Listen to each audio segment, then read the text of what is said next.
ኤችአይቪ እና የቲቢ በሽታ እንዴት ተባብረው ሰው እንደሚገሉ አጠር አድርጌ ልንገራችሁ። ኤችአይቪ በዋነኝነት የሚያጠቃው በሰውነታችን ውስጥ በሽታ ተከላካይ ሴል ከሆኑት ውስጥ CD4 ቲ ሄልፐር ሴል የምንላቸውን ነው። ቲቢ ደግሞ የሚከሰተው ማይኮባክቴሪየም ቱበርክሎሲስ በምንለው ባክቴሪያ ነው። እቺ ባክቴሪያ ወደ ደማችን ከገባች በኋላ ብዙ ጊዜ ላተንት ትሆናለች። ይህ ምን ማለት ነው? ግራኑሎማ በምንለው ስትራክቸር ውስጥ CD4 እና ቲ ሄልፐር ሴል ከባክቴሪያ ጋር በመሆን ባክቴሪያውን ኢንአክቲቭ አድርገው ያስቀምጡታል ማለት ነው።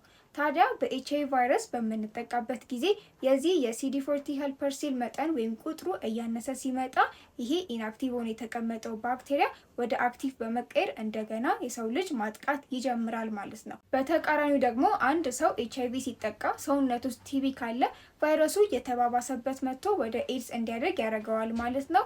ለዚህም ነው አንድ ሰው ኤችአይቪ ሲጠቃ ቲቢ ምርመራ እንዲያደርግ የሚታዘዝለት ወይም ደግሞ ቲቢ ሲጠቃ በደም ውስጥ ኤችአይቪ እንዳለ ቼክ የሚደረገው።